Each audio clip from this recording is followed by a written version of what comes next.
Hi friends, എല്ലാവർക്കും ഒരു പുതിയ വീഡിയോയിലേക്ക് സ്വാഗതം. ഇന്ന് ബ്രേക്ക്ഫാസ്റ്റിന് ചപ്പാത്തി ഇസ്റ്റു കറിയാണ് ഉണ്ടാക്കിയിട്ടുള്ളത്. എണീറ്റതും ചപ്പാത്തി മാവ് കുഴച്ച് വെച്ചു കൂട്ടാം. ഉരുളൻകിഴങ്ങും സബോളയൊക്കെ ഇന്നലെ തന്നെ അരിഞ്ഞു വെച്ചിട്ടുണ്ടായിരുന്നു. പിന്നെ ഇന്ന് നേരം വെളുത്ത് ഒന്നുകൂടി കഴുകിയിട്ട് അതിൽ പച്ചമുളകും മഞ്ഞളും വേപ്പിലയും ഒക്കെ ഇട്ടിട്ട് വേവിക്കാൻ വെച്ചിട്ടുണ്ട് കേട്ടോ. ഒരു തക്കാളിയുടെ പകുതിയും കൂടി ചേർത്തിട്ടുണ്ട് കേട്ടോ, അത് പറയാൻ മറന്നതാണേ. ചപ്പാത്തിക്ക് ഞാൻ പച്ചവെള്ളത്തിൽ തന്നെയാണ് കേട്ടോ കുഴച്ച് വെച്ചിട്ടുണ്ടായിരുന്നത്. കുഴച്ച് വെച്ച മാവ് 15 മിനിറ്റിന് ശേഷം കേട്ടോ ഞാൻ പരത്താൻ തുടങ്ങിയത്. ചപ്പാത്തി പരത്തിൽ കഴിഞ്ഞതിന് ശേഷം പിന്നെ ഞാൻ ഉരുളൻകിഴങ്ങ് ഒന്ന് ഉടച്ചെടുത്തു കേട്ടോ.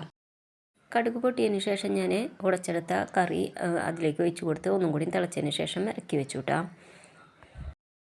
ഇന്ന് മിന്നു ചോറല്ല കേട്ടോ കൊണ്ടിരിക്കുന്നത്, ചപ്പാത്തി മതി എന്ന് പറഞ്ഞേക്കണ്. അപ്പോൾ അവൾക്ക് ചപ്പാത്തി സ്റ്റൂ കറി ആക്കി കൊടുത്തു. പിന്നെ ചായ കുടിച്ചതിന് ശേഷം പിന്നെ ക്ലാസ്സിൽ പോയിട്ടാ. നന്തുട്ടി പിന്നെ കുറച്ച് നേരം വൈകിട്ടാണ് പോയത്. മിന്നു നന്തുട്ടി ക്ലാസ്സിൽ പോയതിന് ശേഷം പിന്നെ ഞാൻ അമ്പലത്തിൽ പോകാൻ നോക്കണം കേട്ടോ. ഇന്ന് കന്നിമാസം 1-ാം തീയതിയാണ് കേട്ടോ. അപ്പോൾ ഞാൻ കുളിക്കാൻ പോവാണ്.